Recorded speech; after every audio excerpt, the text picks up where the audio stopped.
PT Alpen Food perusahaannya telah melanggar Undang-Undang 13 Nomor 2003. Masalah PKWT dia salah bekerja secara terus-menerus, yang diproduksi adalah es krim bersifat tetap. Tapi kita dipekerjakan harian. Harian itu kan cuma ada 21 hari kerja ya. Ternyata kita dipekerjakan 25 hari kerja. PT Alpen Food Industry produk es krim ice ini menjadi sponsor Asian Games di tahun 2018. Itu sangat tidak pantas karena apa? Buruhnya aja belangsak diinjak-injak. Cabut! Karena nggak ada safety, alat-alat safety-nya, jadi kita kontak langsung sama bahan kayak soda api, air panas. Bekerja di bawah kondisi yang buruk. Buruh harus mati di dalam pabrik. Pelanggaran etika bisnis dibalik manisnya es krim ice. Ternyata dibalik murahnya harga dan manisnya es krim ice yang diproduksi oleh PT Alpen Food Industry terdapat kesengsaraan yang di dalamnya berbanding terbalik antara nasib buruk ice, ekspansi pasar yang besar. Perkenalkan, kami dari kelompok 5 yang beranggotakan Dwi Nurwisdianti, lalu Ika Anjarsane Subekti, dan saya Muhammad Firza Rizky Fahreza. PT Alpen Food Industry diduga melakukan pelanggaran terhadap para buruh. Juru bicara Federasi Buruh Demokratik Rakyatan, F. Sedar Sarinah, mengatakan banyak kasus yang merugikan para buruh. Di antaranya yaitu melakukan tindakan eksploitasi terhadap pekerja dan memberikan upah yang tidak sesuai dengan beban pekerjaan yang diberikan kepada para karyawannya. Selain itu, banyak buruh hamil yang mengalami keguguran.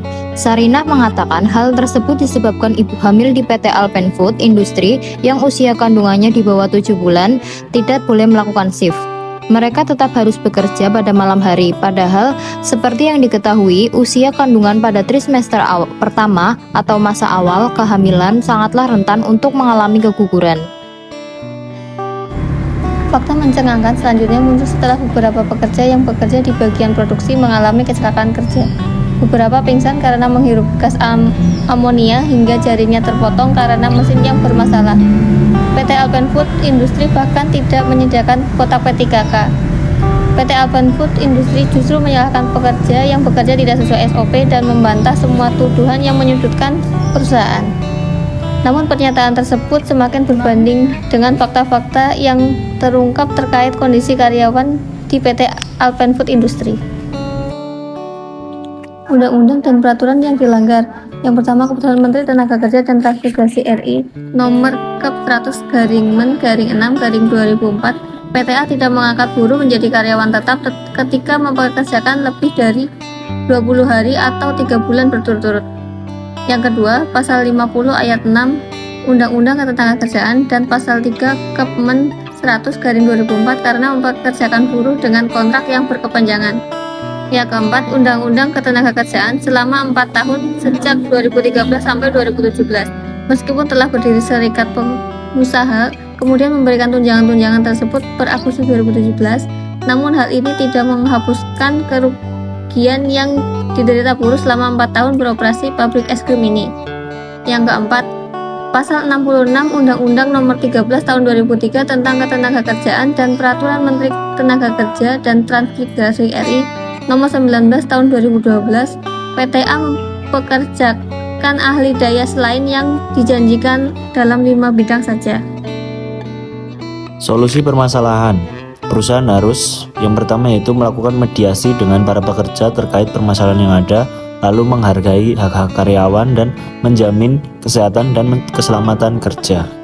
Pencegahan yaitu ada menyediakan fasilitas P3K di lingkungan kerja dan juga sosialisasi peraturan ketenagakerjaan. Kesimpulannya, kasus Alfi menjadi contoh nyata pelanggaran etika bisnis yang dapat membawa dampak buruk bagi berbagai pihak. Perusahaan harus mengedepankan prinsip-prinsip etika bisnis dalam menjalankan usahanya agar tercipta simbiosis mutualisme dengan para pemangku kepentingan. Perusahaan tidak hanya mengejar keuntungan, tetapi juga harus menjunjung tinggi nilai-nilai kemanusiaan dan mematuhi peraturan perundang-undangan yang berlaku.